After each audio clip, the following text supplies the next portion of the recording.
역사를 잊은 민족에게 미래는 없다. 반갑습니다, 여러분. 김백약입니다. 오늘은 역사 기말 시험 범위 총정리입니다. 비상교과서 118쪽입니다. 먼저 유교 이념에 따라 통치 체제를 정비하다. 일단 조선 건국 끝났어요. 유감스럽게도 우리 학교 시험 범위는요, 조선 건국 이 부분이 안 나오더라고요. 그래서 조선 건국 이미 됐고 이제 이 나라에 대한 거를 보도록 하겠습니다. 유교 이념에 따라서 통치를 했어요. 조선 하면 뭐라고? 조선 하면 유교, 유교하면 조선이다. 아, 유교에 따라서 통치했구나. 이거 기억하셔야 됩니다. 자, 보도록 할게요. 중앙정치 제도입니다. 중앙에서 조선의 중앙정치는요, 의정부와 육조를 중심으로 하였습니다.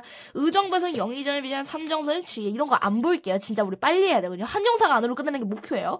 자, 일단 이거 통째로 외워주시면 됩니다. 자, 왕이 있어요. 자, 왕 아래에 의정부 있습니다. 의정부 옆에 또 육조 있어요. 의정부와 육조, 얘네가 조선 통치체제의 포인트입니다. 의정부가 뭐라고? 의정부 여러분 아는 우의정, 좌의정, 영의정, 그거 있는 게 바로 의정부예요. 자, 의정부 옆에 육조에는요, 이조, 호조, 어쩌고저쩌고 다 있는데 이 이조가요, 나중에 이조연락의 문제로 분당이라는 게 발생해요. 그냥 이 정도만 알아두시면 되겠고요. 자, 다시 뭐라고? 의정부는 최고 통치기관이에요. 그리고 육조는 똑같이 최고 통치기관입니다. 자, 그 다음에 승정원이 있습니다. 승정원은 비서기관이고 의정부는 중재인을 다스리는 금이잖아요. 약간 뭔가 좀 무거운 느낌 나지 않니? 죄를 다스리는 약간 사법원 같은 그런 느낌입니다. 또 사헌부, 사관원, 홍문관. 다시 뭐라고? 사헌부, 사관원, 홍문관. 이 세 개를 묶어서 삼사라고 불러요. 그냥 얘 세 개가 삼사로 묶인다. 이 정도만 알면 되실 것 같고요. 자, 한성부. 한성이 어디예요? 한양을 한성이라 불렀습니다. 아, 수도를 담당하는구나. 자, 그 다음에 춘추관. 역사서를 편찬하는 곳이에요. 선균관. 아, 지금도 있죠. 제 꿈의 대학교입니다. 대학교입니다. 교육기관이라 생각하시면 될 것 같아요. 자, 그 다음에, 자, 여기 있네. 중앙 최고의 의정부요. 권력 독점과 부패 방지를 위해서 만들어진 게 3사예요. 뭐라고? 사헌부, 사관부, 홍문관이 있는데요. 얘네가 각각 하는 일이 무엇이냐? 여기 나옵니다. 홍문관은 정치를 논하는 곳이었어. 야, 홍문관이 원래는 경연이래. 잘못 말해서 집현전이었다고 했잖아. 집현전이 있었는데 세조가 그거를 폐지시켜버렸어. 세조가 그걸 폐지시키니까 성종 때 와서 좀 열고 싶은데, 아니, 근데 할아버지가 폐지해버렸으니까 뭔가 좀 다시 부활시키기 좀 그렇잖아. 그래서 이름만 바꿔서 다시 부활시킨 겁니다. 이름을 바꾼 게 홍문관이에요. 사실 홍문관은 집현전을 계승한 거구나. 이렇게. 자, 그러면 정치를 논하는 곳이에요. 자, 사관원은 뭐예요? 임금에게 바른 말을 하는 곳이야. 이보다 아니되옵니다. 이런 애들이 사관원이에요. 자, 사헌부는 무엇이냐? 궁궐 안에 책을 관리하고. 자, 이게 제일 중요합니다. 사헌부는요, 감시하는 거고, 비리감사, 국정관리, 국정감사라고 생각하시면 돼요. 오케이? 자, 또 지방이 있습니다. 지방은 어땠냐? 자, 수령이 있고요. 향리가 있고 유향소가 있어요.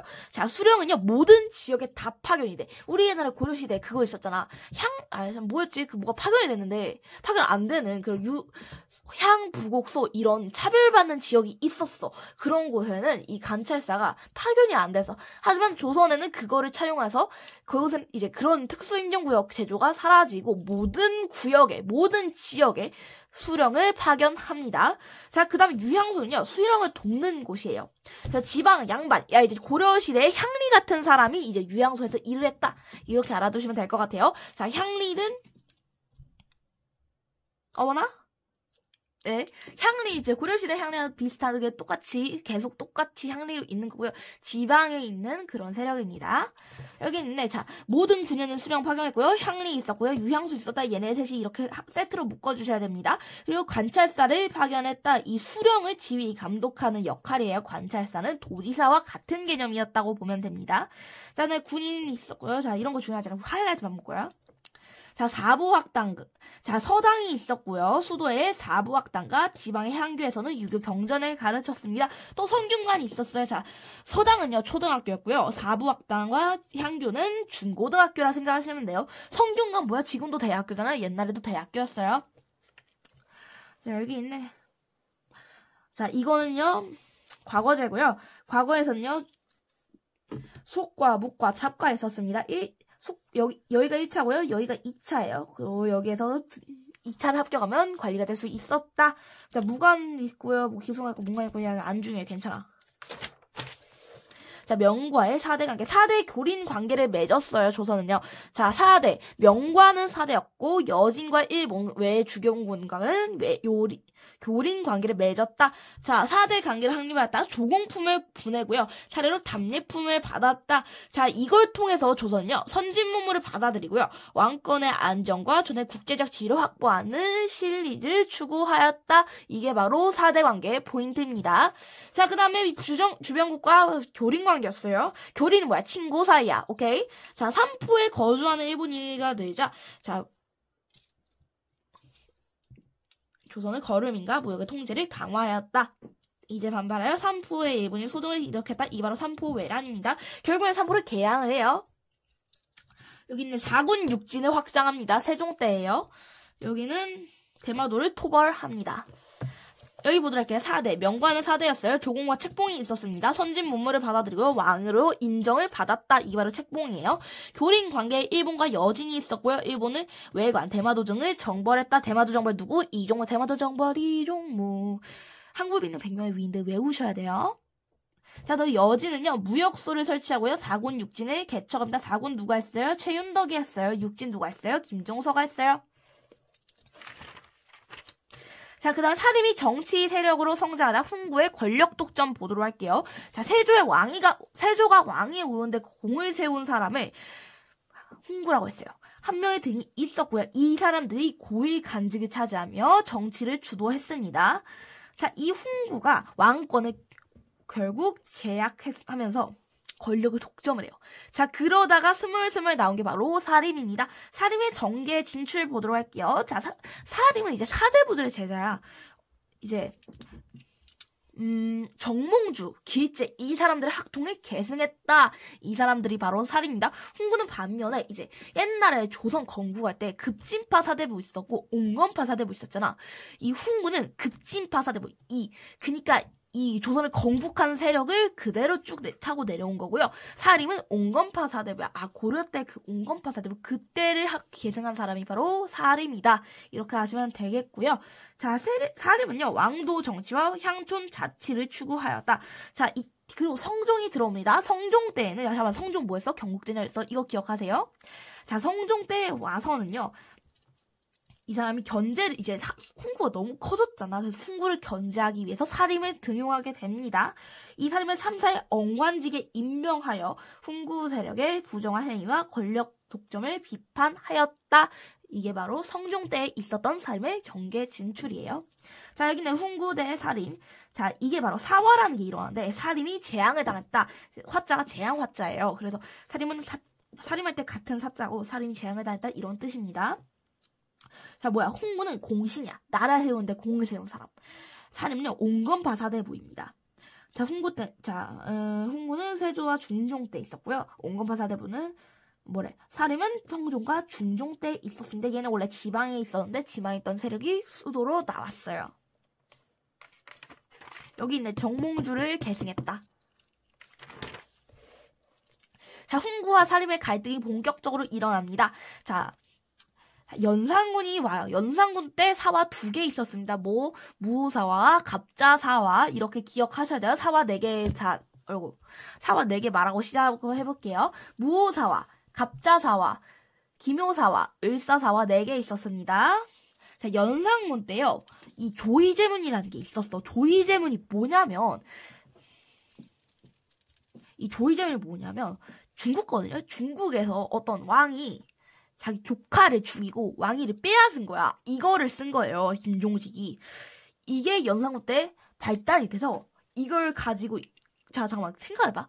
조카 왕위를 뺏은 왕 누구야? 세조잖아. 연산군 이거 보고 참지 않아요. 이걸 보고 쓸어버립니다. 사림을요. 사림이었던 김종식을 쓸어버립니다. 이게 바로 무오사화예요. 뭐라고? 무오사화다. 조의제문 보고 빡쳐서 쓸어버린 거예요. 자, 그 다음에 우리 학교는요, 무오사랑 기묘사밖에 안 다뤄요. 좀 아쉬워. 자, 기묘사 보도록 할게요. 중종 때는요, 훈구가 또 너무 커졌어. 그래서 사림을 등용하기 시작합니다. 그중 한 명이 조광조예요. 조광조의 개혁이 있었습니다. 자, 조광조 뭐 했어요? 소격서를 폐지하고요. 현량과를 실시합니다. 또, 거짓 공문을 삭제하자고 주장을 해요. 완전히 실시하진 못해요. 실시하자라고 주장을 하는데 이게 너무 훈구한테 이거 너무 훈구한테 타격이 커. 날 너무 까. 그리고 이제 중종이 보이다. 아 이거 좀 무리수인데 이거 내 왕권에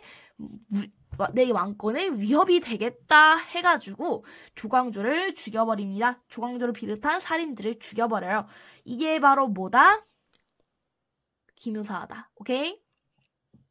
자, 그러면서 소격서 폐지하고 추천을 관련 현량과 실시했습니다. 또 부당행위인데 자기가 박탈한다 주장을 했어요. 자, 이걸 그는 훈구 세력과 손을 잡고 조광조를 비롯한 살인 세력을 제거하였다. 이게 바로 뭐라고? 기묘사화라고. 오케이. 자, 무호사는요, 김종직의 조의제문이 발단이 되어서 일어난 사건이에요. 언제? 연산군 때. 기묘사화는 뭐야? 조광조의 개혁이 너무 급진적이고 너무 시대를 앞서갔어.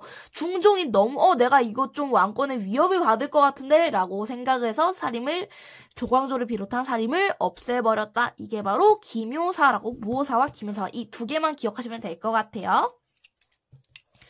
자, 공신 목록 변화, 거짓 공문 삭제한단 말이에요. 도교 행사 중지. 이 소격서가 도교 행사 주관하는 곳이었어요. 그래서 소격서 폐지와 관련이 있습니다. 새로운 인재 등용 시행, 이게 바로 현량과예요. 현량과는 추천을 통해서 인재를 등용하는 방식이에요. 이렇게 세 개 기억하셔야 돼요. 조광조의 개혁이었습니다. 자, 성원의 설립이에요. 자, 사림이 사화를 입은 후에도 얘는 죽지 않아요. 계속 슬금슬금 중앙에 진출하기 위해서 지방에서 힘을 키웁니다. 지방에서 사림의 권력 기반이 되었던 거 두 개 기억할게요. 첫 번째 서원이고요. 두 번째가 바로 향약입니다. 향약이 매질 약자인데 백약도 매질 약자예요. 일사늑약 할 때도 매질 약자예요. 같은 약자입니다. 자, 사림의 기반이 되는 건 서원과 향약이 있었습니다. 자, 서원은 뭐예요? 사립 중고등학교인데 서원의 목적이 뭐야? 이 100세계 양반 자제들, 이 아직 정치 성향 없고 물들지 않은 깨끗한 100세계 양반 자제들한테 서원을 통해서 정치색을 넣어주는 거예요. 뿌숑빠숑 넣어주는 게 바로 서원입니다. 그래서 얘네가 나중에 정계에 진출을 하면 이제 살림에 큰 도움이 되겠죠? 살림의 일원이 되겠죠? 그게 바로 서원의 기능이었다. 자, 향약은 뭐냐? 향촌 규칙이에요. 상벌을 주관합니다. 향촌을 이제 좀 전체적으로 약간 다스리는 그런 느낌이에요. 자, 서원을 세웠고요. 제사도 지냅니다. 자, 백운동 서원이 나왔어요. 백운동 서원이 최초의 사획 서원인데, 사획 서원이 무엇이냐? 왕이 서원의 이름이 그 현판에 하사하는 것입니다. 최초의 사획서는 백운동 서원이에요. 소수서원이라는 현판을 받았다. 명종 때. 자, 그러면서 정치에 대한 여론을 모으며 세력을 키웠다. 이게 학연이에요. 서원이 사실상. 오케이. 자, 향약은요. 이웃끼리 서로 돕는 풍속이 있었고요. 유교 윤리를 더하여 향촌 자치 규약이었습니다. 이게 뭐라고? 향약이라고. 자, 상을 주고요. 벌을 주는데 상벌을 주관하였어요. 영향력을 굉장히 넓혀갔다. 이게 그냥 한 향촌에 짱이 먹었다. 누가? 사림이. 이러면서 지방에서 점점점 세력을 키웁니다. 여기는 향약 있고 향약에 4가지 덕목 있고 이런 식으로 있어요. 자, 사림의 집권과 붕당의 형성 보도록 할까요? 자, 16세기쯤 되면요. 성조 때거든요. 선조 때 붕당이 시작이 됩니다. 선조 때가 되면요. 이제 훈구들은 자연도태되고 사림이 정계에 완전히 진출이 돼요. 결국 살인들이요. 정치판을 다 장악을 해버립니다. 보도록 할게요. 향촌에서 서원과 향약이 어쩌고저쩌고 있는데 얘네가 무엇을 만드느냐? 공론이라는 걸 형성해요. 공론이 뭐냐면 오늘날의 여론과 비슷한 거예요. 자, 뭐냐면 한 명이 가서 간청들이 옵니다. 전화 하는데 이제 한 명이 오는 게 아니라 뒤에 여러 명 무수리들을 끌고 와. 무술이라는 표현이 무술이는 아니고요. 하면 여러 명 끌고 와요. 이 끌고 온 사람들, 이 사람들 다 나랑 같은 뜻이야. 나의 생각에 동참해라고 하면서 사람들 끌고 오는데 이걸 바로 공론이라 불렀어요. 여론을 형성한다. 공론 같은 말입니다. 자, 그러면서 2조 전라 아까 내가 말했지. 어제 여기에서 6조 중에 2조 여기가요 인사과예요. 인사하는 막 인재를 등용하는 약간 그런 곳인데 이거를 문제를 가지고요. 얘네가 갈라집니다. 사림이 이 2조 전랑의 자리를 두고요. 사림이 처음에 첫 번째 분열입니다. 뭐로? 동인과 서인으로 갈라져요. 동인과 서인. 자, 이렇게 동인과 서인으로 갈라지면서 붕당이라는 것이 드디어 시작이 됩니다. 이게 바로 언제냐? 선조 때 처음으로 붕당이 시작이 돼요. 자, 정치적 학문적 의견 차이에 따라 형성이 되었고요. 동인과 서인은 주로 이와 성의 학문들을 중요하잖아요. 아시겠죠? 이렇게 알아두시면 되겠습니다. 문화사 파트 보도록 할게요. 자, 문화사는요, 그림을 보면서 외워야 돼. 이거는 사실 제 설명보다 여러분들이 눈으로 얼마나 잘 따라가느냐, 얼마나 머릿속에 잘 새기냐, 이 사진을 새겨야 되거든요. 얘 얼굴을 보면 이름을 딱 말할 수 있어야 돼. 그게 바로 문화사 파트의 핵심입니다. 보도록 할게요. 자, 훈민정음 있습니다. 1446년 10월 9일. 그냥 이건 그냥, 상식적으로 알아두자고요. 자, 훈민정음이 있습니다. 세종 때 나왔고요. 이것 또한 세종 때 나왔습니다. 용비, 어청과 왕실의 업적을 노래했습니다. 우리 이시 왕조가 얼마나 위대한지, 얼마나 위대하고 지대한지 이거에 대해서 노래한 게 용비 어청가예요. 다들 유교 윤리서가 있었는데 이 유교 윤리서 3강 행시도가 있었습니다. 이거 너무너무 중요해. 이거 시험에 무조건 나온다. 이거 선생님이 너무너무 강조하셨어. 이거 딱 그냥 외우세요. 자, 이름 좀 어렵습니다. 혼일강리 역대 국도 지도라는 거예요. 다시 뭐라고? 혼일강리 역대 국도 지도. 야, 그냥 대충 이름 비슷한 게 뭐가 있겠냐. 어차피 객관식인데 그냥 대충 이름의 느낌만 알면 되겠어요. 자, 이 사진을 보고 이제 이게 혼일강리 역대 국도 지도라는 거 아셔야 됩니다. 누구 때 만들어졌나? 태종 이방원 때 만들어졌고요. 우리나라에서 만든 지도 중 현존하는 가장 오래된 세계 지도입니다. 멋있지 않나요? 여기가 조선이고요. 다른 나라들 다 나와요. 조선이 꽤나 크게 표현이 되어 있어요. 자, 왕의 통치 기록은 무엇? 조선 왕조실록 유네스코 세계 문화유산이에요. 조선 왕조실록 있었고요. 농사직설, 향약, 직성방이 있었습니다. 자, 그 다음에 칠정상까지 있었는데 이 세 개의 공통점 무엇이냐? 우리나라 정서, 우리나라 논법, 우리나라에 맞게 우리나라에서 사용할 수 있는 우리나라 위주의 내추럴 아닌데 우리나라의 것에 만들었어요. 우리 땅과 원래 중국에서 데려온 농사서 봐봐. 중국 땅과 우리 땅은 다르잖아. 그래서 이거를 이제 우리나라를 위한 우리 땅을 한반도 토지에 농사를 짓기 위한 농사직설입니다. 향약직성반 또 우리나라에서 나는 약초들 그거를 가지고 만든 향약직성반이고요. 자, 칠정산 이거는 또 우리나라에서 딱 보이는 별 이런 자주적인 것들이 나왔다 아시면 될 것 같습니다. 또 천상열차 분야지도라는 게 나와요. 또 태조 때고요. 자, 이거는 하늘과 관련돼요. 역법서예요. 하늘과 관련 이런 별자리 이런 거거든요. 태양 이런 게 있어. 자, 이 하늘의 움직임은요. 조선시대 때 왕의 권력과 굉장히 긴밀한 관련이 있었어요. 그래서 굉장히 많이 만들어졌다. 이 정도 아시면 될 것 같습니다. 태조 때예요. 태조 때는 농사, 왕의 권위 이런 게 중요했어요. 자, 유교 윤리의 보급. 자, 이거 제끼고요. 여기 아래 있는 것만 볼게요. 상강 행실도가 나온 게 이 사진 보면 상강 행실도는 아시면 될 것 같아요. 근데 내가 볼 때 사진만 줄 것 같진 않아. 이런 거 줄 것 같아. 자, 백성을 교화하여 풍속을 이루게 될 것이다. 성리학을 의미합니다. 한자도 나와 있고 한자는 왜 했는지 모르겠어. 훈민정음으로 번역도 되어 있고요. 그림으로 표현도 되어 있고 굉장히 열정적이네요. 자, 양반 중심 문화의 발달. 얘는 얼굴 기억하셔야 된다. 뭐라고? 문화사는 얼굴을 기억해야 되는 거야. 자, 몽유도원도 있었어요. 이 중에서 어느 게 몽유도원도일까요? 이게 바로 몽유도원도입니다. 자, 현실 세계에 있고, 몽유도원가 있고, 무릉도원 이런 식으로 나눠져 있다는데, 자, 꿈이에요, 꿈. 이상세계인 거야. 자, 몽유도원도가 있었고요. 현실 세계와 이상 세계를 조화롭게 표현했다. 이 정도만 알아두시면 될 것 같아요. 자, 그다음에 분청사기야, 백자. 자, 어느 것이 분청사기고 어느 것이 백자일까요? 백자, 흰백자니까 이거겠지. 참고로 백약은 흰백자 안 씁니다. 자, 흰백자, 이게 백자였죠. 이렇게 생긴 거, 백자구나. 조선시대, 조선 후기에 백자가 유행했어요. 자, 근데 이거는 분청사기입니다.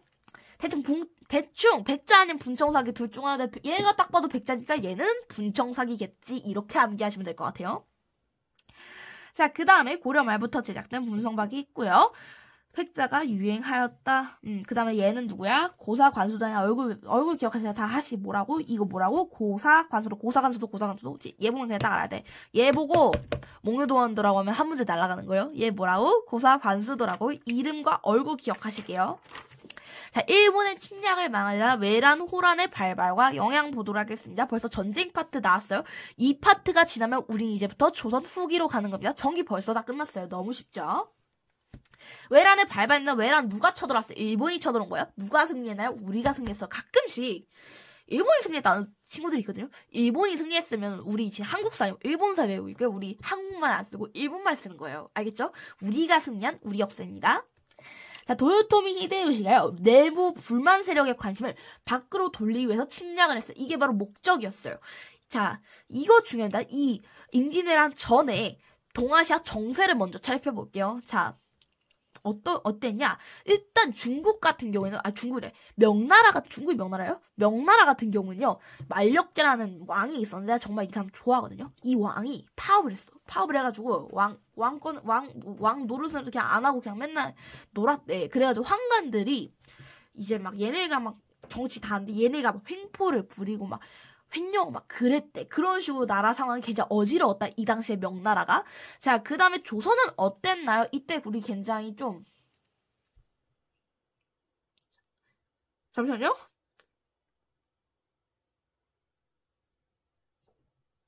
조선시대 이때는 어땠냐면, 양반이 주요 계층이었다 했잖아요. 양반 사회가 좀 혼란이 있으면서 분열이 있었어요. 자, 또한 군역 제도에 문란이 있었습니다. 군역이 문란했던 거예요. 군대가 지금 문란했던 거야. 지금 곧 전쟁 터지는데, 오케이? 이게 바로 조선의 상황이었고, 자, 일본은 어땠냐? 왜는요, 이때 도요토미 히데요시라는 인물이 전국 시대를 통일했어요. 그러면서 이제 막 통일한 지 얼마 안 된 신생이었단 말이야. 자, 근데 이때 막 내부에 불만 세력들이 있었을 거 아니에요. 어딜 가나 꼭 있어요, 얘네가. 근데 그래서 얘네 내부 불만 세력의 관심을 밖으로 돌리고자 하며 우리 조선을 침략합니다. 명분은 이거였어요. 우리 대륙 진출 좀 하게 길 좀 내줘라. 근데 니네가 안 내주니까 내가 니네 침략하겠다. 이걸 빌미로 조선을 침략합니다. 몇 년에? 1592년에.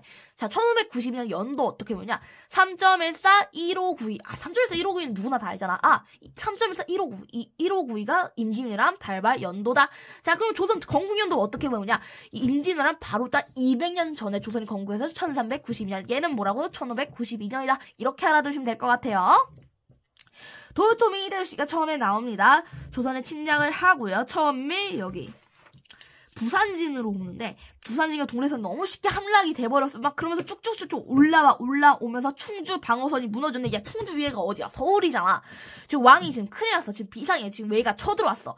자, 왕은요, 어디로 피난을 가냐? 쭉쭉쭉쭉 의주로 피난을 간다. 이때 왕이 누구냐고요? 선조예요. 기억하세요. 선조 때 붕당 정치가 시작되고요. 선조 때 임진왜란이 있었어요. 기억하셔야 됩니다. 자, 선조는요, 의주까지 피난을 갔어요. 의주가 어디야? 봐봐. 의주 위치를 봐봐. 여기가 의주거든요. 야, 바로 위에가 명나라네. 그러니까 딱 잘못되면 이제 명나라로 조망을 칠 수도 있고요. 또한 여기에서 명나라에 사신을 보내서 명에게 지원을 요청합니다. 명 형님 좀 도와주세요. 우리 조선 좀. 이때 명이 선뜻 나서면서 엄청 지원을 많이 해줘요. 너무 감사하지. 명나라의 지원군과 함께 반격을 합니다. 자, 충주 방어선마저 무너지고 의주까지 피난한다. 어디로 피난을 갔다고? 의주로 피난을 갔다고. 자, 왕들이요, 피란을 가는데, 이 어디로 피란을 갔는지 이것 좀 외워두셔야 될 것 같아요. 자, 선조 때, 임진왜란 때 선조는 의주로 피란을 갔습니다. 어디? 다시 말해, 의주라고. 예, 이 정도 외웠을 거야.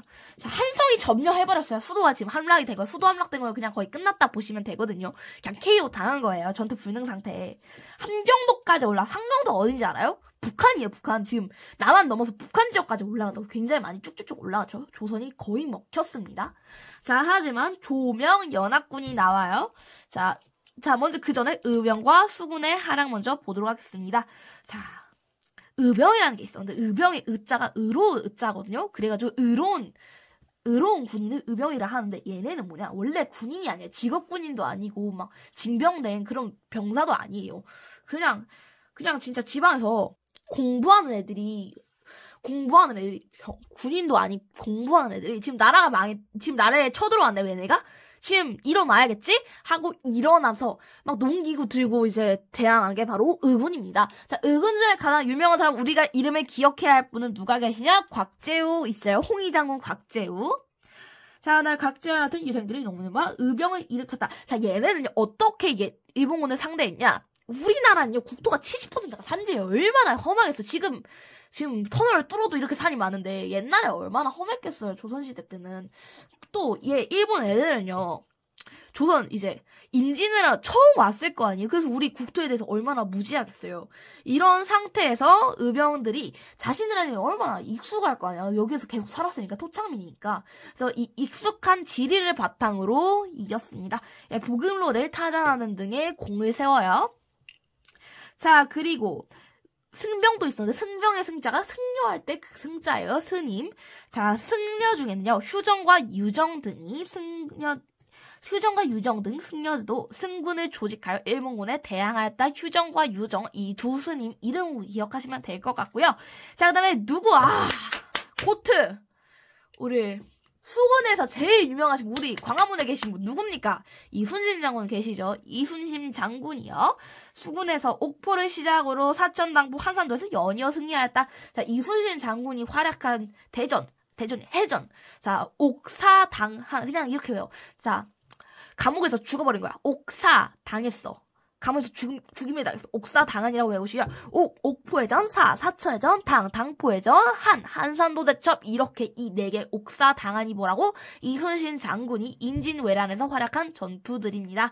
자, 이게 옥포, 사천, 당포, 한산도에서 연이어 승리하였다. 자, 그러면서 서남의 제휴권을 장악하여 충청도와 전라도 지방을 지키고 일본군의 해상 보급로를 차단했다. 진짜 엄청난 공을 세우셨어요. 우리 누구?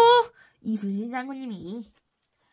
자, 그러면서 조명연합군은요. 이제 일본군에게 반격을 하면서 평양선을 대창을 했고요. 자, 김시민 장군 어디? 진주성. 권율 장군 어디? 행주산성에서 활약을 하면서 승리를 거두면서 점점 우리가 다시 진격을 합니다. 이기고 있습니다.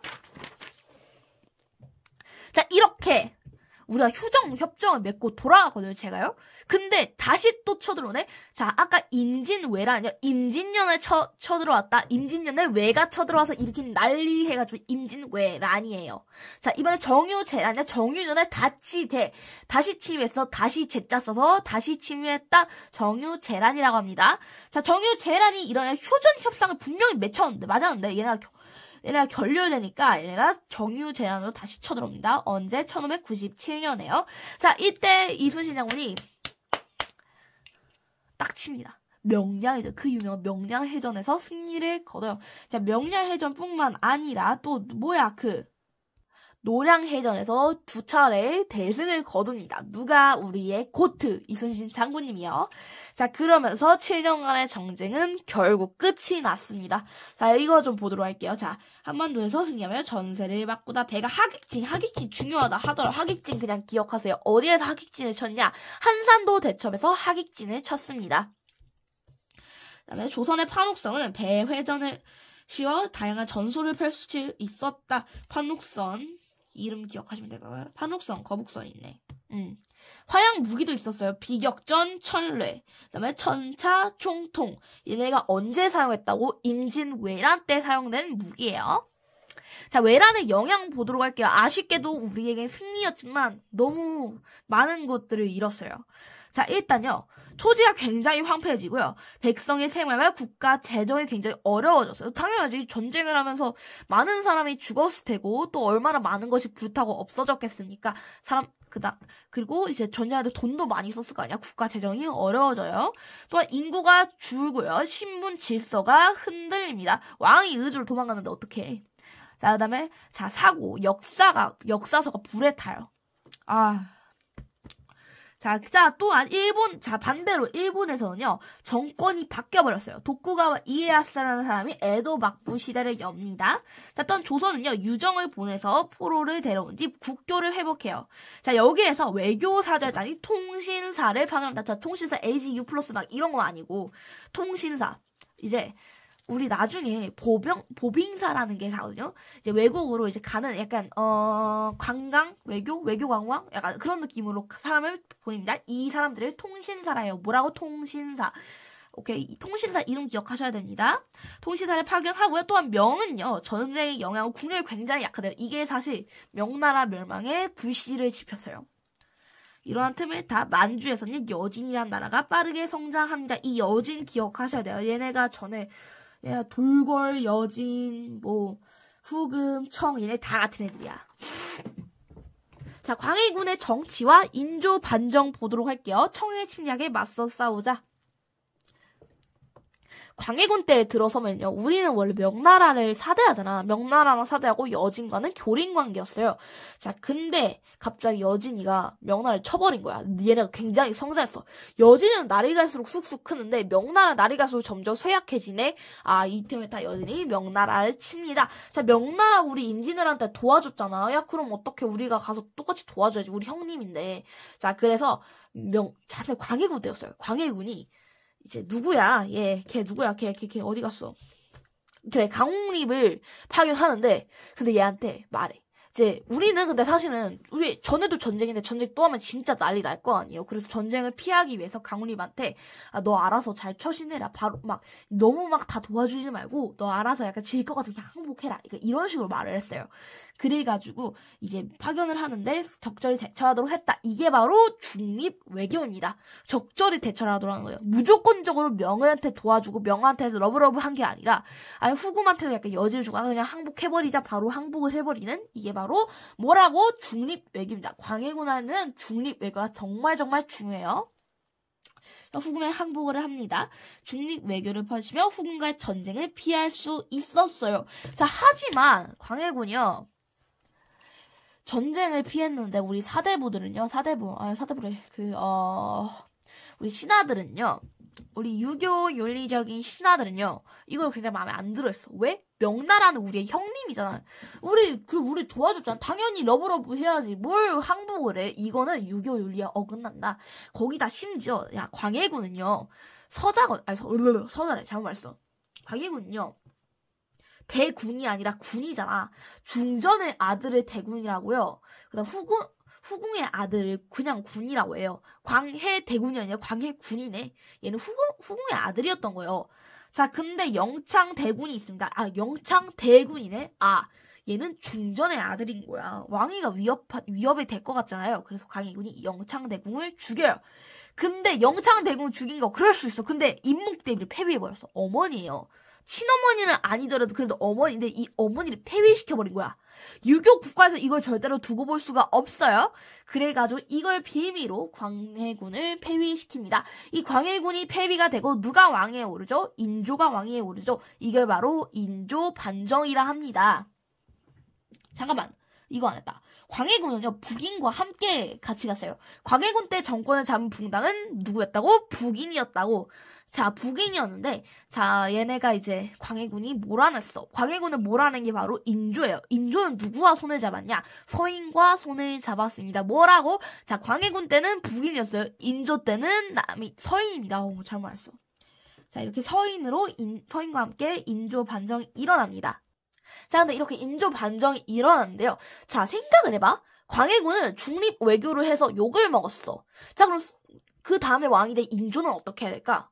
중립 외교를 하면 안 되겠죠? 자, 이래서 어떻게 하냐? 인조 때는 친명배금 정치라는 걸 세웁니다. 친명배금이 뭐냐? 명나라와 친하게 지내고 배금, 배척하다. 너 어디를? 금나라를. 왜 금나라를 갑자기? 여진이었는데? 자, 내가 이 얘기 안 했거든? 여진이요. 옛날 돌궐이었다, 뭐 여진이었다. 이 여진이었던 게 얘네가 나라 이름을 후금으로 바꿔요. 얘네가 후금으로 바꿔가지고 그래서 얘네를 배척한다. 그래서 친명 배금 정책이라 합니다. 보도록 자, 근데 인조가 어쨌어? 자, 광해군 때 기껏 중립외교 해가지고 전쟁 막아놨더니 인조가 친명 배금 정책을 시켜버리네? 아이고, 여진이가 화가 나버려요. 그래서 여진 후금을 이름 바꿨다 했죠? 후금이 결국 쳐들어옵니다. 후금이 쳐들어와서 다시 뭐라고? 누가 쳐들어왔다고? 후금이 쳐들어왔어. 후금이 쳐들어온 걸 뭐라고 합니까? 병모호란이에요. 뭐래? 정묘호란이 합니다. 다시 정묘호란. 정묘호란은 후금이 쳐들어온 거예요. 자, 이거 너무너무 중요합니다. 정묘호란과 병자호란의 차이점을 구분하셔야 되는데 제가 지금 바로 설명해 드릴게요. 정묘호란 때는요. 후금이 쳐들어왔고요. 그리고 얘네가 어떻게 관계를 맺느냐? 형제 관계를 맺고 돌아갔어요. 단순히 형님 아우 사이가 된 거야. 형제 관계를 맺고 돌아갔는데, 잠깐만 기다려봐. 인조가 이때 어디로 피신을 하냐? 강화도로 피신합니다. 다시 뭐라고? 다시 정리해드릴게요. 정묘호란은요, 후금이 쳐들어왔고요. 인조가 강화도로 피신을 한 다음에 함께 형제 관계를 맺고 돌아갔어요. 그게 바로 정묘호란 1차 침입입니다. 자, 근데 얘네가 또다시 이름을 바꿔버리는 이게 바로 청나라예요. 청나라로 이름을 바꾸고 다시 침입합니다. 이게 바로 병자호란이에요. 병자호란 때 인조는 어디로 가요? 남한산성으로 가요. 남한산성에 갔는데요. 얘네가 이번에는 어떻게 하냐? 군신관계를 체결해버려요. 아까는 뭐였다고? 형제관계였어. 형제관계, 그냥 형님 아우하는 사이였는데 군신관계를 맺어요. 군신관계는 뭐냐? 왕과 신하의 관계라 생각하면 돼. 갑자기 어제까지만 해도, 아니 그저께까지만 해도 친구였는데 어제가 되니 어제는 형제가 되고 오늘 되니까 군신이 돼. 군신관계가 되네? 아이고 어떡해. 자, 이거를 받아들일 수가 없어요. 우리 조선인들은. 결국 척하와 주화를 두고 논란이 벌어집니다. 얘네가 일단 인조가 피난을 간 가운데 논란이 벌어져요. 항복을 해야 할 것인가 말 것인가, 우리 대항을 할 것인가 말 것인가, 이거를 가지고 척화 주화가 나뉩니다. 척화 배척하다 할 때 같은 척자예요. 그니까 뭐야? 우리 얘네한테 싸워야지, 맞서 싸우자라고 주장하는 척화론과, 아니다 우리 이제 같이 좀 화해보자, 주화론이 대립을 합니다. 누가 이겼을까요? 결국 주화론이 이겨요. 그래서 결국 인조는요, 삼전도에서 굴욕적인 화의를 맺습니다. 삼전도에서 이제 바다에다 이마를 8번인가 찧었대. 그래서 이마에서 피가 철철철 났대. 이게 바로 삼전도의 굴욕이에요. 자, 여기에서 군신 관계를 맺습니다. 다시 뭐라고? 자, 다시 정리할게. 이거 너무너무 중요해서 내가 계속 말하는 거야. 자, 정묘호란은요, 후금이 침입하고 남한산성으로, 강화도로 피신을 했어요, 인조가. 자, 그 다음에 형제 관계를 맺고 돌아갔습니다. 자, 반면에 다시 침입해서 이번엔 누가? 청나라가 침입했네. 이걸 바로 병자호란이랍니다. 병자호란에서는요, 인조가 남한산성으로 피신을 가고요. 결국엔 주화론이 이겨서 군신 관계를 맺고 돌아갔습니다. 이렇게 기억해 주실게요. 이거 너무너무 중요해요. 무조건 한두 문제 나와. 오케이? 자, 이후 청에 대한 반감이 커진 가운데 청을 정벌해서 치욕을 씻어야 한다라는 북벌론이 일어나요. 얘네가 대두가 돼요. 북벌론, 청을 정벌해야 된다. 우리가 이거 지금 말이 되냐? 이거 갑자기 친구였던 애가 갑자기 왕과 신하 말도 안 된다. 우리에게 명나라밖에 없다. 올리 명 러브러브, 이런 게 바로 북벌론입니다.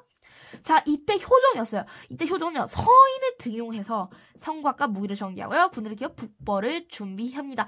효종은 친명 배금 정책이었구나. 자, 그러면서 하지만 계속된 흉년으로 백성의 생활은 어려웠고요. 중국 대륙을 장악한 청을 공격해서 사실상 불가능했다. 결국 북벌 정책은 중단되었다. 이렇게 기억하시면 될 것 같습니다. 자, 주화파는요, 실리를 추구했어. 우리가 그래도 먹고 살아야지. 어쩌냐. 그다음에 척화파는요, 성리학, 충, 이 명나라에 대한 충, 이걸 중시했어요. 이렇게만 기억하시면 될 것 같아요. 1단은 벌써 끝났어. 1단에서 선생님이 집어주신 게 있었거든. 자, 먼저 태조, 그 다음 누구 왕이야? 태종이에요. 정종은 빼줄게요. 한 게 없어가지고. 자, 태종은요, 사병을 폐지하고요, 호패법을 실시합니다. 지방행정 8도에는 무엇이 파견됐나요? 관찰사가 파견이 되고요.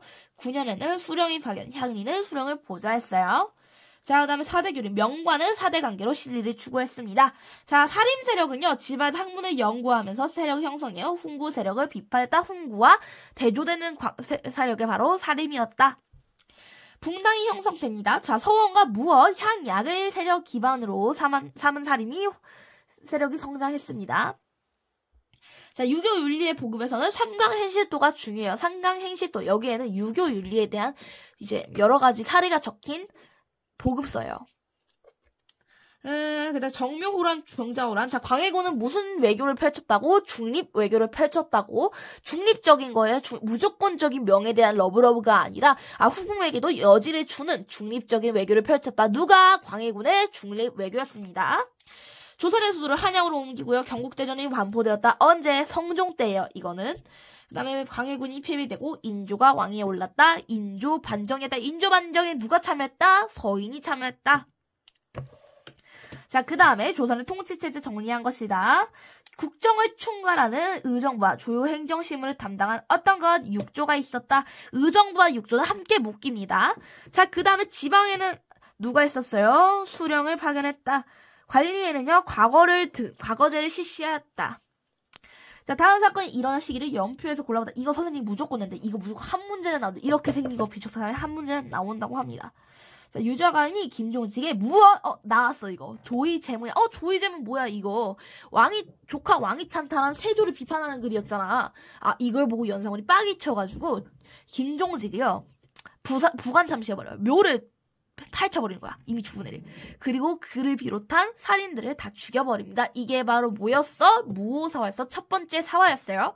자, 이 무오사화가 언제였지? 누구 왕 때? 연산군 때였어요. 자, 보도록 할게요. 자, 조선건국, 성종주의, 중종반정, 임진왜란, 중종반정. 연산군이 중종반정으로 폐위가 됐잖아. 중종이 연산군을 폐위시켰잖아. 중종반정 전이겠네? 그럼 연산군이 정답은 다가 되겠네요. 이렇게만 하면 돼. 다음 단어는 조선사의 변동입니다. 얼마 안 남았어. 거의 다 왔어. 지금 40분 동안 논스탑으로 입을 계속 뻐끔거리고 있으니까 좀 힘드네. 자, 통치체제 전비입니다. 외랑과 호란을 거치면서 여러분들 비변사라는 곳의 기능이 확대되는데 비변사가 뭐 하는 곳이냐? 군사를 관련한 담당한 곳이에요. 군사. 군사를 담당했대. 지금 우리는 뭘 겪었어? 지금 4차례나 겪었어요. 전쟁이 끊이지를 않았단 말이야. 전쟁이 계속되니까 군사를 담당하는 곳에 이 지위가 굉장히 상승을 합니다. 그러면서 비변사의 기능이 굉장히 강화가 되었어요. 원래는요, 군사만 담당해서 국방 문제만 담당을 했는데 얘네가 최고 통치 기구까지 돼버린 거야. 너무 워낙 전쟁이 많이 터지다 보니까. 자, 그러면서 비변사의 기능이 확대됨에 따라 저 의정부와 육조의 기능이 축소가 됩니다. 또한 왕권까지 약해져서 왕권 왜 약해졌다고? 신권이 강화되면 무조건 왕권은 약해질 수밖에 없다. 비변사가 강해졌으니 왕권은 낮아질 수밖에. 오케이. 자, 그러면서 이번에 임진왜란을 거치면서 훈련도감이라는 것이 설치가 되는데 훈련도감이 무엇이냐? 임진왜란 도중에 설치된 거예요. 직업군인인데 이제 이런 임진왜란 같은 전쟁 상황에 동원하기 위한 군인이에요. 평상시에는 평민이었다가 전쟁 나면은 이제 싸우러 나갑니다. 누가? 훈련도감이. 자, 훈련도감이 뭐라고? 임진왜란 도중에 만들어진 군사. 이제 직업군인이에요. 이렇게만 알아두시면 될 것 같아요. 자, 일단 조세제도의 변화 보도록 할게요. 조세제도가 개편됩니다. 자, 전세를 풍류에 관계없이 토지 한 개당 쌀 4두를 걷는 영정법으로 바뀌어요. 자, 원래는요, 풍년이냐, 흉년이냐, 이거에 따라서 세금을 다르게 걷었단 말이에요. 자, 근데, 아무리 땅이 작아도, 땅이 작으면요, 아무리 풍년이어도 많이 안 나와, 수확이. 아무리 많이 안 돼. 자, 반면에, 토지가 큰 사람이 아무리 흉년이어도 그래도 어느 정도 쌀은 나오거든요? 이거에 대해서, 그니까 풍흉에 따라서 세금을 거두니까 뭔가 좀 아다리가 안 맞는 거야. 그래가지고 어떻게 하냐? 토지, 이제 풍흉이 아니라 토지 결당, 토지의 양에 따라서 세금을 걷자. 그래서 영정법이 실시가 됩니다. 언제? 인조 때 영정법이 실시가 돼요. 이게 바로 토지세 감면 이런 개념입니다. 네. 자, 또 이번엔 토산물을 부과하던 공납을 토지결수를 기준으로 쌀, 옷감, 동전 등으로 걷는 대동법을 시행했다. 무슨 말인지 모르겠죠? 광해군 때 시행된 대동법입니다. 자, 원래는요, 세금을 특산품을 걷었어. 자, 내가 전에 예를 들었던 거야. 자, 영광에서는요, 굴비가 유명하죠. 영광에서, 네 영광 사니까 굴비 세금으로 내 이랬는데, 자, 문제는요, 영광에서도 산속에 사는 사람이 있을 거 아니야? 야, 산속에 있는 사람은 굴비 어떻게 세금으로 내? 못 내지. 그래서 사서 내야 했는데, 사는 게 100배는 됐다. 존나 비쌌다. 그래가지고, 이제, 그러면 이제 산속에 있는 사람은 굴비를 못 바치니까, 그러면 이제 쌀, 옷감, 동전, 이걸 기준으로, 이걸로 세금을 내자. 이 세금 내는 세금을 이제 픽스시킨 거야. 고정시킨 거야. 바로 누구라고? 광해군이에요. 광해군 때 있었던 세금 픽스. 이게 바로 대동법입니다. 자, 이번에 진짜 완전 확 줄여줬어. 감면을 해준 거예요. 파격 세일입니다. 세금 파격 세일이에요. 자, 영조 때는요, 균역법을 실시해요. 균역법이 무엇이냐? 원래 우리 조선은요, 징병제 국가였거든요. 징병제 국가인데 농사를 지으려면은 이제 군대 가면 이제 농사 질 시간이 없잖아. 언제 농사 짓고 앉아있어, 군대 가면은. 자, 그래서 군대에 가지 않기 위해서 군포라는 걸 냈어요. 근데 군포가 1년에 2필을 내야 됐거든? 2필 너무 많잖아. 그래서 두 필은 너무 많아요. 그래가지고, 그러면 이제 한 필로 줄여줄게 했던 게 바로 균역법, 제 남편 영조가 실시한 정책입니다. 자, 그 다음에 이렇게, 끝이야. 비변사의 기능이 커졌다. 왕비와 세자빈을 간택하는 등, 굉장히 주제넘네? 이런 일까지 모두 여기에서 시행되었다. 이렇게 하시면 될 것 같아요. 자, 붕당 정치의 전개와 변질 보도록 하겠습니다. 여기에서 중요한 포인트 2가지는요. 예송과 황국이에요. 어떤 일이 일어난지 보도록 할게요. 자, 붕당 정치의 전개와 변질. 자, 현종 때요. 이 2차례 예송이 일어납니다. 자, 첫 번째는요. 효종이 죽었을 때야. 효종이 죽었을 때 상복을 얼마나 몇 년 동안 입어야 되냐, 이걸 가지고 논쟁이 일어나요. 자, 두 번째는요. 효종 마누라가 죽었을 때 상복 또 몇 년 입어야 되냐, 이거 가지고 일어난 논쟁입니다. 자, 이걸 가지고요. 근데 이게 중요한 이유가 있어. 왜 중요하냐? 이 왕실의 정통성 문제, 정확히는 효종의 정통성 문제 때문에 굉장히 치열하게 전개가 되었어요. 자, 예송 논쟁 다음에 있었던 게 바로 황국입니다. 황국은 뭐냐? 원래 전에 붕당 정치는요, 서로 기배를 뜨는 사이였어요. 기배. 그냥 이제 지면 지는갑다. 이제 지면 뭐 내가 죽지 않아. 그냥 기배를 뜨고 지면 졌다 이건데, 이제 어떻게 됐냐? 목숨을 걸고 싸워야 돼요. 붕당 정치를. 이제 서로 사양날리는 사이가 된 거예요. 붕당 정치에서 만약 우리 당이 지금 떨어졌고 쟤네가 이제 다수당이 됐다? 그럼 이제 우리는 이제 유배를 가거나 이제 사약을 먹어야 돼. 죽어버려 이제. 아예 그냥 목숨 걸고 정치를 하는 거예요. 이게 바로 황국이었다. 이제 집권한 붕당이 급변적으로 막 변하고 막 판이 이렇게 딱 갈아엎어지는, 이게 바로 황국이에요. 황국이 언제냐? 숙종 때 있었습니다. 자, 숙종의 집권 붕당을 급격히 교체하는 황국을 여러 차례 실시하며 큼스게 변질되었다. 보복을 가하게 돼요. 보복이 바로 사약이에요. 자, 숙종은 이게 너무 극성으로 지다드니까 탕평책을 제기했어요. 하지만 결국 실현되지 못했다. 오케이. 서인은요 1년 동안 상복 입으래요. 남이는요, 큰아이랑 다름없지. 3년 동안 입어야 돼요. 자, 서인은요, 왕권 다운. 자, 남이는요, 왕권 업, 이런 거예요. 1차와 2차였습니다. 자, 아닌데? 1차에서 아닌데? 자, 효종이 죽었을 때가 1차고요. 효종 마누라가 죽었을 때가 2차예요. 오케이. 영조와 정조가 탕평 정치를 펴다 보도록 할게요. 자, 조선의 개혁군주 2명이 나왔습니다. 먼저 영조예요. 영조는 우선 제 남편이고요. 영조는 무엇을 실시했냐? 굉장히 많은 걸 했어요. 하지만 시험에 나오는 것만 딱 알려드릴게요. 먼저 제일 중요한 거, 탕평책을 실시하였다. 탕평책이 뭐냐? 이거 한번 물어보냐면, 자, 어디에 가나 진보적인 성향을 가진 사람이 있고요. 또 어디 가나 보수적인 성향을 가진 사람이 있어요. 또 어디 가나 이 가운데에 있는 사람이 있어요. 이 가운데 있는 사람만 등용한 거예요. 이게 바로 탕평 정책이다. 노론과 서론 얘기 내가 안 했지. 자, 이거 먼저 보고 할게요. 이거 너무 중요해가지고 그래. 자, 먼저 처음엔요, 살인이 있었어요. 살인이 동인과 서인으로 나뉘었습니다. 자, 근데 이 동인이요, 이조 전략 때문에 북인과 남인으로 나뉘어버려요. 북인 얘는 이제 그 광해군 떨어지면서 그냥 얘는 나가리 됐고, 자, 이 남인과 서인 이렇게 갔어요. 자, 그러다가 남인과 서인이요, 예송과 황국을 겪었어요. 그러면서 서인이 노론과 소론으로 나뉘어졌다. 이 정도만 알고 가시면 될 것 같아요.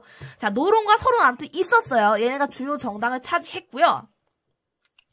이 노론과 소론, 얘네를 이제 막 누구 한 편에 구애하지 않고 고르게 등용을 했습니다. 그 중에서 딱 중립적인 인간만 고르게 등용한 게 바로 탕평책이에요. 자, 옹건파를 중심에 인재를 등용하였고요. 자, 또한 너무너무 중요한 거, 자, 우리 이 붕당 얘네들의 뿌리가 뭐야? 사림이잖아요. 사림이 어떻게 권력을 키웠다 했지? 서원과 향약으로 권력을 키웠다 했잖아. 이 서원, 얘네가 만약에 이 서원을요, 대폭 정리시켜버립니다. 왜? 붕당을 좀 완화하기 위해서. 얘네가 너무 열이 올라서 막 사약도 날리고 그러니까. 그래서 서원을 대폭 전리하고요. 자, 그럼 여기에서 북인과 남인이 나뉘잖아. 이거 나뉜 이유가 뭐냐면 이조전라 인사 문제로 나뉘었거든요. 아까 얘기했죠. 이조전라 얘도 만약에 근원이야. 얘네를 권한을 약화시켜요. 이조전라 권한력이 너무 막강하니까 이 자리를 두고 싸운 거예요. 그래가지고 인사 권한을 약화하였다. 자, 또한 얘는요, 백성 너무 사랑했어. 너무너무 민생안정하고, 민본주의 존나 이거야. 그래가지고, 가혹한 형벌을 금지시키기도 하고요. 속대전을 편찬합니다. 속대전이 뭐냐면요, 우리 성종 때, 법전이 편찬됐어요. 이 법전 이름이 뭐예요? 경국대전이잖아요. 이 경국대전이 너무 오래됐어. 이건 조선 전기고, 이건 조선 후기야. 너무 오래됐잖아요. 그래가지고 이 속대전이래. 경국대전을 어느 정도 좀 보완해야겠다. 이런 건 좀 지금 좀 시대에 안 맞는 것 같은데 싶은 것들을 다시 정리했습니다. 그게 바로 속대전이라 해요. 속대전이 무슨 뜻이냐? 경국대전의 속편이다. 이렇게 생각하시면 될 것 같아요. 또한 너무너무 중요한 거 균역법을 실시하고요. 신문고 제도를 부활시킵니다. 왜 부활이라 하느냐? 원래는요. 태종 때 한번 실시가 됐었어요. 신문고가. 근데 그러다가 나중에 폐지가 되거든요. 근데 영조가 딱 신문고 좋겠다. 이거 실시해야 되겠네? 생각을 해가지고 신문고 제도를 부활시킵니다. 또한 청계천을 정비해요. 청계천 지금도 있어요. 알죠? 이거 아니구나. 청계천은 아니구나. 신문당선에 청계산 있고 있잖아. 자, 이렇게 영조가 끝났습니다. 영조가 83년 엄청 장수했거든요. 그래서 뭐가 되게 많아요. 이거 말고도 되게 많은데 오늘은 시험 특강이니까 이거만 할게요. 자, 정조의 개혁 정치입니다. 정조가 조선의 마지막 개혁 군주인데요. 자, 일단 정조는 영조의 손자예요. 자, 얘는요, 남인 세력까지 등용했다. 원래 얘는요, 노론과 소론만 등용했어요. 근데 여기선 남인까지 3명을 다 고루고루 등용을 했다. 그런 탕평 정책을 실시했고요. 또한 너무너무 중요한 거, 규장각을 설치해서 정책 자문기구로 삼았습니다. 자, 여기에서 젊고 유능한 관리들을 길어냈고요. 서울 출신의 검사관으로 등용했습니다. 자, 또한 장용영이라는 친위 부대를 설치하는데 이게 무엇이냐? 왕 보디가드예요. 왕을 위해서만 사용하는 군대야. 오케이? 이런 장용영을 설치해서 왕권을 뒷받침하는 군사 기반으로 삼았으며 수원 화성을 축조했습니다. 누구랑 함께? 정약용이와 함께. 개혁 정치의 중심지로 만들고자 했어요. 또한 시전 상인의 특권을 축소하여 자유로운 상업활동을 보장하였고요. 통치 법전인 대전 통편과 탁지리 등 많은 책을 펴낸 편 중국과 서양의 과학기술을 받아들였습니다. 자, 대전 통편 나왔어요. 대전 통편은 무엇이냐? 자, 속대전이 뭐였죠? 경국대전의 속편이었잖아. 대전 통편은 속대전의 속편이야. 이렇게 생각하시면 될 것 같아요. 탁지리 등 많은 책을 펴냈습니다. 여기까지가 영조와 정조의 탕평 정책이었어요. 여기서부터 너무 암울해요. 세도 정치가 시작됩니다. 세도 정치가 아니라 이거 한 번만 볼게요. 영조가 시행한 탕평책. 한쪽 사람이 모두 역적으로 몰아붙이고 있다. 이게 바로 한국이에요. 서로 사약을 날리는 관계가 됐다 했지. 자, 그리고 탕평비가 건립을 합니다. 성균관 대학교에 있어요. 누가 했다고? 내 남편 영조가 했어. 영조. 얘 영조 어진이에요. 영조 어진이 조선 왕 중에 어진 남아있는 사람이 3명밖에 없거든요. 3명 중 1명이야. 너무 행복해. 내 남편 어진이 남아있는 게. 하지만 너무 안타까워. 어진 얘기하면 나 너무 슬퍼요. 어진들이 다 로스트 미디어가 돼버렸어. 로미. 세도 정치의 전개 보도록 하겠습니다. 세도 정치가 무엇이냐? 이 세도 정치가 뭐냐면 왕이 너무 어려. 왕이 어려가지고 이제 왕의 외척, 이제 외할머니 약간 이런 사람이 이제 대신 정치를 하는 거예요. 이걸 세도 정치를 하는데 이 세도 가문이라는 게 있어요. 외가가 이제 주로 외가가 세도 가문이거든요. 세도 가문이 되거든요. 그중에서 가장 대표적인 게 안동 김씨 있고요. 또 풍양 조씨도 있어요. 근데 풍양 조씨는 교과서에 안 나와. 괜찮아. 자, 그래서 안동 김씨 세력의 권력을 독점하는 거야. 한 집안이 모든 권력을 다 독점하는 거야. 이 모든 궁 안에 있는 정치인들을 싹 다 다 한 집안 사람으로 채워 넣는 거예요. 얼마나 이게 심하냐. 그래서 왕씨가 혼인 관계를 맺은 일부 가문이 정권을 장악하였다. 이게 바로 뭐다? 세도 정치입니다. 자, 순조, 헌종, 철종 3대 60년 동안 지속이 되었어요. 이러면서 굉장히 문란해졌어. 어떡해. 그래서 관직을 사고파는 일도 공경이 일어났다. 원래 불법인데 일어난 거야. 얼마나 문란하면 이런 일이 일어나겠어. 이걸 바로 매감 매직이라 해요. 마법 아니고요. 관직을 사고파는 거예요. 백성수탈 너무 심해졌어. 막 군포를 있잖아요. 군포를 막 죽은 사람, 갓 태어난 아기 막 이런 사람한테 막 부과를 해. 막 이러면서 막 횡령을 해. 너무 물란하다 진짜. 자, 이러한 상황이 계속되자 정부는 관리들의 부정부패를 파악하고 백성의 어려움을 해결하기 위해 암행어사를 파견합니다. 하지만 큰 성과는 거두지 못했어요. 자, 여기까지가 바로 시험범위예요. 딱 세도 정치까지 나와. 자, 여기까지. 너무 수고 많았습니다. 나 자신 그리고 강의 보는 여러분들 54분 동안 지금 내가 계속 쉬지 않고 토크를 했어. 와, 수고했습니다. 시험 모두 잘 보세요. 나는 사실 100점이야. 와.